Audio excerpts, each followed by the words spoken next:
going on, guys? Welcome to The Journey, where we deep dive all things real estate and investing. We pick the brains of market leaders in their field so that we can fast forward you from where you are to where you want to be using their knowledge and experience. My name is Austin Mitchell, and on today's episode, I got joining me Tilman Dunbar. Appreciate you having me, Austin. Thank you. Man, so I'm super excited about this. Tilman has been in this game pretty new, but he's made a big dent already just getting started out. He served 6 years in the military and then got into real estate, absolutely crushing it out of the gate. He's done $10 million in his first full year. He's with Keller Williams right now, but the big thing is that he's got 2 completed apartment syndications and 1 being completed right now. And so on today's episode, we're going to dive deep into apartment syndication and kind of pick Tilman's brain on what he's learned and kind of his experience in that. So if you wouldn't mind, Tilman, could you give me a background, kind of how did you get started in this game, and then how did you get ultimately into apartment syndication? Yeah, for sure. So I started in the game about 2 years ago with fix and flips. Yeah.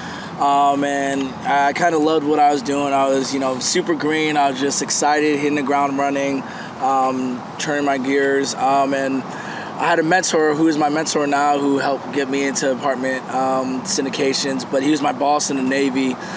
His name's Jonathan New. Shout out to Jonathan New. Appreciate you. But yeah, so he kind of steered me in the direction away from fix and flips, where I still do flips, but he was like, hey, Till, you're doing all this work, hard work, grind your gears for one property, one single family home.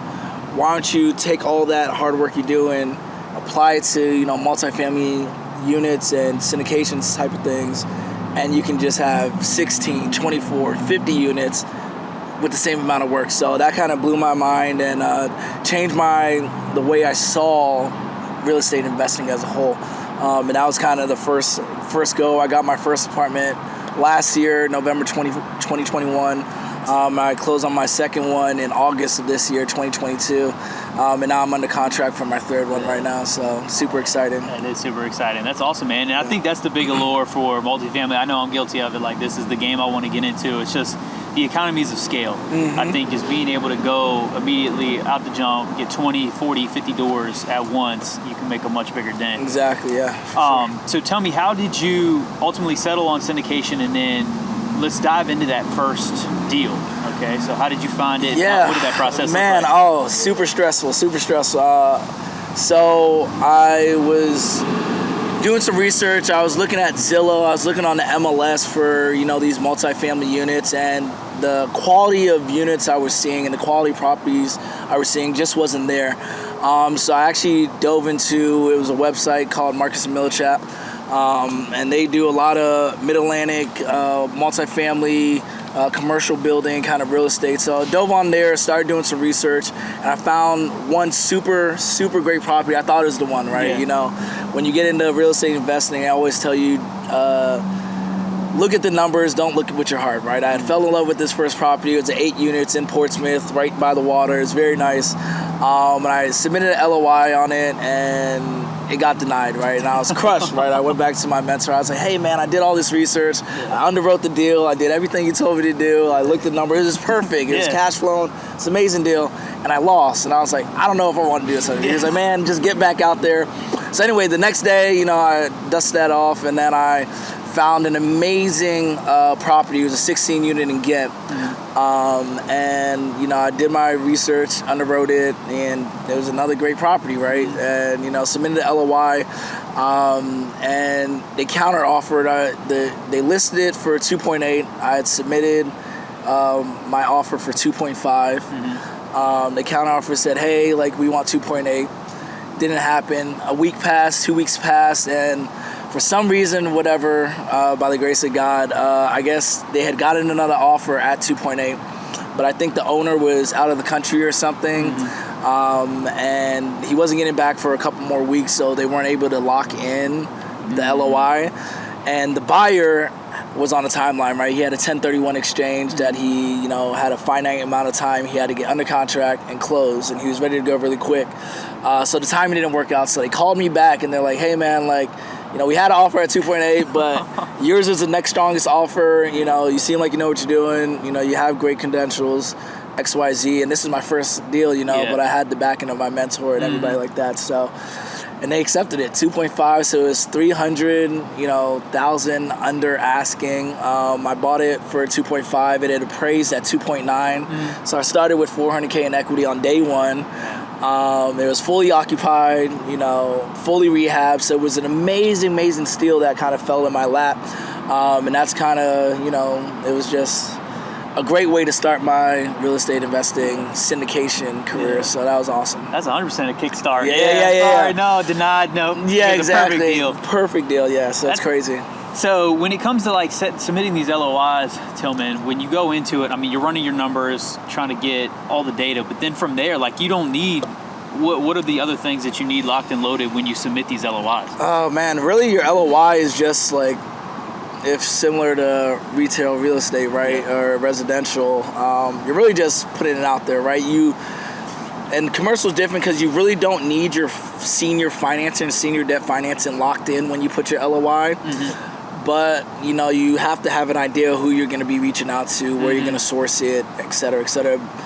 If you're raising funds, if you're raising equity, you got to have an idea of that. But you don't really have to have any of that locked in, right? You have your LOI, you have your DD period, which is usually 14 days, or DDs for due diligence. Right. You have your due diligence period for 14 days. If anything goes wrong within that 14 days, you're able to back out the deal, no issue, and get your EMD back. But really, you just have to have a quality LOI that states, your experience, who you'll be working with, what your team is going to be, and just look like you know what you're doing. Right. And you'll be able to rock and roll from there. So. Nice. And so, those typical templates, with LOIs, I'm sure you can find them online, but then, you'll just fill in who you got on your team, what the EMD is going to be, the purchase price, blah, blah, blah. Exactly. Yep. What's the purchase price? What's the EMD? What your senior debt's going to be. You should put a biography of yourself in there. Yeah. Put your team, what your experience, all that stuff should be in your LOI. Yeah. Just gives the broker, the commercial broker, and that seller the confidence of all right, this is a serious buyer. Yeah. Because their biggest thing is they want to make sure you're going to get to closing. Yeah. They don't really care about any of the if, ands, or whatever, the thirds. They just want to make sure you get to closing. Yeah. And that's kind of the biggest thing and the biggest difference I see with, commercial real estate. It's a lot less deals that fall through because they just really drive home. They do the research on the front end on, hey, can this guy or this girl get to the closing table? Right. That's all they're worried about at the end of the day. Yeah, because that's how they get paid. Exactly. They want to do as little work as possible. Exactly. So dealing with a bunch of people who aren't serious, and the timelines are a little longer, where residential is 30 days to close, commercial 60, 90 days, you know what I mean? So it's a little longer, and think if you waste 3 months of all this work and it falls through, you're oh man. But so. And you gave me a good nugget when we were meeting at Cold Press about getting recognized when you go to put in these LOIs. Can you share what you did to kind of improve the initial appearance, because it is that does carry a lot of weight at the jump. Yeah, so when I was super green, I was initially going into this, I had my personal email, right, or my retail residential email, and it's Tilman.Dunbar at whatever. And, with that, people can look you up on LinkedIn or whatever, So I would, or Facebook or Instagram, and I'm sure they looked me up and they was like, hey, this is a young kid. Yeah. He's, 26 years old, sure, he's a naval officer and all this stuff, but where's his real estate experience? And so, I made some calls. I wasn't getting any responses, was shooting emails to these brokers, wasn't getting any responses. So I was like, you know what? I'm just going to create a whole separate email, fabricate a whole new being, same name and everything. And I created a different first name, and I emailed it, and I had a new number, and literally within 30 minutes, I got a response. Yeah. Right. And, I sent to LOI, they reviewed it. They're like, oh, this is legit. And that's kind of how I was able to get taken serious. Right. I just had to change the whole thing on its head. And I was like, I'll just create a whole nother persona, just to show that, give a sense of legitimacy, because that's all they're worried about, right? They just want to make sure they're serious buyers, because they don't have time to waste with, people who just might be dipping their toe in. They want to make sure you're full on serious about, purchasing their commercial building. So to piggyback on that, so when you full sent in the LOI, that's when, with the new identity, with the new, souped up socials, that's when you finally got the response. That is, you know, and it's sucks that is okay, but I really wanted to get into this space, and I really wanted to do whatever I needed to do to be taken serious. And that was what I thought, would have been the best foot to put forward, and it actually worked out. So and I thought that was profound, because like I've run into that as well. Like you'll get on these phones, if they even pick up, or you'll email these brokers, and like they just don't give you the time of day. But I think even like the inquiries, they don't even waste the time with inquiries. Like you got to go straight to, if it's not an LOI, don't expect anything back. So like you got to come in there full send from the jump with everything to even get a response. So I think that's very powerful, because you're going to look around, and even if you do stumble upon Marcus and Millichap, then like you'll reach out to these brokers and they're not going to give you the time of day. So do exactly what Tilman did, because that'll really get you jump started in a level of credibility to where they'll give you the attention that you want. I think that's awesome. Okay. And so now you've got it accepted, and now you're going into, kind of the forced appreciation. So what does that look like? Do you have your team already assembled? Is this a team that your mentor kind of gave you, or how did you find these people? So, I did really the whole deal myself, right? So I sourced the deal, raised the capital, brought in the inspectors, everything like that. What I did get from my mentor, though, was the contact to the senior debt advisor. I got the contact to the SEC attorney. And that was really major, because that was able to add another level of legitimacy for my investors, right? So I can go to them and say, hey, I have someone who's sourcing this senior debt for me. The purchase price is $2.5 million. We're sourcing $1.8 million in senior debt. I have an SEC attorney. We have our PPMs. We have our operating agreement. It's registered with the SEC. Like, I made sure my I's are dotted, T's was crossed, because there's too many things that can get lost in translation or fall through the cracks. And, we're dealing with big boy money, right? So, people are, sending me $100K to invest, or sending me $300K to invest, and you want to make sure they're taken care of, right? The CPA, everything has to just be boom, boom, boom, boom, boom, boom. So that's more of the behind the scenes that a lot of people don't see, but that's the most important part, because when you're dealing with these large amount of money, one misstep and now you're facing, some serious trouble, right? So that was the biggest thing for me. I wanted to make sure, I did a deal, but I wanted to do the deal right. So that was the biggest thing. And I'm huge on, quality over quantity, and making sure everything is pristine and top notch. So that's kind of what I invested a lot of my time in on my first deal. Not only my first deal, but every single deal I've done after that, both residential and commercial. All right. So make sure all the, all the legal and the money is tied up tight. And hyper focus on that. Hyper focus, because I've ran into some guys who fell into some trouble. There's a lot of people scamming, or a lot of people lose money, and then they get to legal problems because of that. They don't take care of that. So I would say hyper focus on the legalities, and dotting your I's and crossing your T's up front, so that when it gets to the closing table, everything's kind of squared away. Absolutely. And then when it came to rehabbing the properties, like, what did that process look like?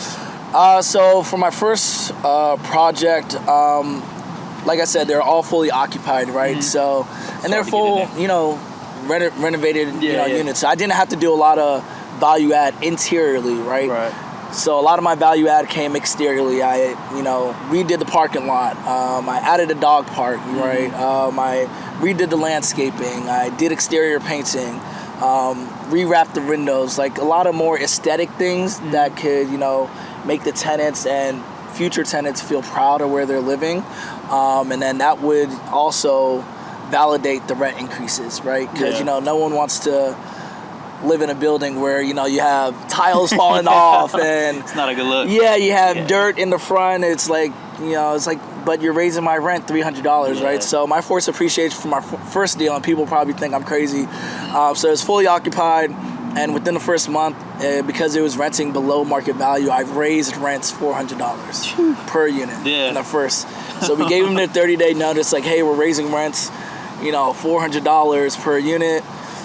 You have the option to leave or stay. And I only lost 2 tenants. Nice. You know what I mean? Because it was so severely market value. The area is amazing. The units are so high quality. So anything they would find matched to that would be worse. Way worse. So they're Yeah. like, you know what, we'll just stay here, and it worked out. You know, I was thankful for that. And just in that first year, I was able to increase NOI by what, 100K just by raising those rents. So it was a blessing for sure. No, that's phenomenal. So like that, so on that one, you were probably able to refinance pretty quickly. I'm actually in the process of refinancing right now. Yeah. So that's kind of what I'm in. So I had a 1-year bridge loan, extended a little bit more to give me time to refinance. But yeah, like I made a refinance now, and the proceeds look really good. It's amazing. You know, I told my investors, hey, you have refinance is going to be 2.5 to 3 years, and here I am at month 13. About to refinance and give them all their money back. So it's definitely a blessing. It's huge. Right, and then you'll keep that whole property for yourself. No, I'll keep it. I'll keep it for a little bit, and you know, depending on what transpires down the road, you know, if I want to sell and to get to something bigger, but I'll keep that for a little bit of time. Awesome, man. And so where do you see yourself going in like the next 5 years? Like, what is that? Oh man, I mean, my goal. So I'm 28 right now. I turn 29 in a couple months. My goal is by 30, I want to have 300 units, 300 doors. Right, that's just a goal I've set for myself. I think that'll give me a huge kind of proof of concept and a huge baseline to kind of elevate into what I want to do next. I really want to get into doing development, 300 units, you know, mixed use, like kind of how we see across the street, you know. So that's really my goal in 5 years on the commercial side. I really want to get to 1,000 doors, you know, plus like that, doing a lot of heavy development but I know it starts here, you know, showing that I can, you know, execute as an operator, showing that I, you know, can build a nice foundation here in this area, because I think this is one of the best areas in the country. So yeah, I mean, that's kind of my goal for the next 5 years. Oh yeah, okay. And so if anybody wanted to get into apartment syndication, like how do you think they could, what would be their first step? I would say start small. Yeah. You know, I'd say start with a quad, start with a 6 unit, 8 unit, 10 unit, you know, and really learn how to become a operator. Right. Learn the ins and outs and the day-to-days and how to really maximize profits for your investors or yourself, or however you set it up, at something that's small. And then when you scale the value, just kind of copying and pasting, right? So all the kind of formalities are for the most the same. When you scale, there's a couple more add-ons that come in once you scale, if you get to 50, 100, 200, 300. But for the most part, the basics are the same, right? So I'd say start with something small and then grow from there. Okay. Is there a book that you would recommend? I know you had your mentor, but are there things that you read on the back end? A lot of my research, we were just talking about it, Bigger Pockets. Right. You know, I read a book, but that was more residential. Profit First is my favorite book. That kind of changed my perspective on how I build out my business finances and, you know, bank accounts, stuff like that. So I love that. But my biggest thing was Bigger Pockets. You know, and I really dove into that and did all the research I can. But, you know, I tell people, OJT, as we say in the military, or on-the-job training is the best tool you can use to learn, right? A lot of people, they get all the research, they get all the readings, they get all the books, but they cripple themselves and paralyze themselves with all this information, right? They're scared to take that first step, you know? So I'd say learn some information. Once you have the base, boom, just hit it. You know, take that leap of faith. Send it. And you're like, I don't know, I might. Just hit it, man. I'm telling you, if you jump into the waters head first, everything would kind of figure itself out, especially if you're dedicated and you have the confidence and you just stay with it and persevere. Because it will be adverse times, it will be hard, but if you stay persevered, you know this is what you want to do, it'll all sort itself out. And I mean, you run into hard times no matter what you're doing, so like you might as well point that ladder on like a wall that you're trying to climb. It's gonna suck at points anyway. But to second that, we didn't talk about this prior, but Profit First is probably hands down the most pivotal book in my entire life. Like that book saved the gym, no bullshit. Really? Wow. Yes. So like I was in a period of like bankruptcy. I have episodes on this, but yeah, like long story short, I was testing out some retention things, and what I was doing was like for a longer time that a member was with us, we had dropped the price, but like, damn, 6, 7, 8 months later, the reality was that the people were staying, but like it wasn't keeping as many. But now my entire like average revenue per member now has gone down, and at that same time, I got hit with all these back taxes because the H&R Block that I was going to for 3 years like missed some. Wow, dude. So it was insane. But yes, Profit First is literally the single most pivotal book in like my business career ever. I think if you're an entrepreneur, if you are a small business owner, anything you do financially and you're representing yourself with money, do Profit First. Absolutely. It'll change your life. I promise you. Yes. I will both support that. Yeah. So, perfect. So, if anybody wanted to get into contact with you, Tilman, about apartment syndications or, you know, investing in some of your deals, like how could they reach you? So, I'm on LinkedIn. I'm on Instagram. LinkedIn is my name, Tilman Dunbar III.